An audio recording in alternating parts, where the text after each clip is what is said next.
Hi librarians, it's Heather. I just wanted to show you guys how to use canned messages when you are in LibChat. So the reasons you might use canned messages in LibChat are, let's say that you're helping another patron or you want to give some text that you traditionally or commonly give to people when you greet or say goodbye to them. So as you can see here on the screen, someone named Sonia has chatted with me and they are asking for help.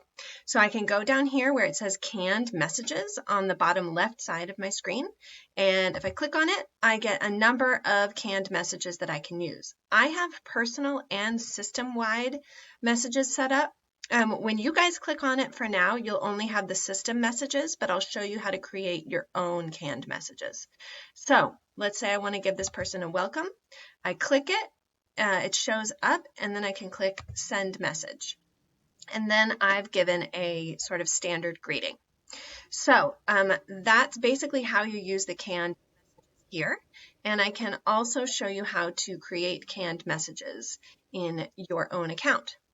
If you go over here to LibChat setting, so I got there by going under LibChat and then to canned messages, I can see that I can create my own canned messages.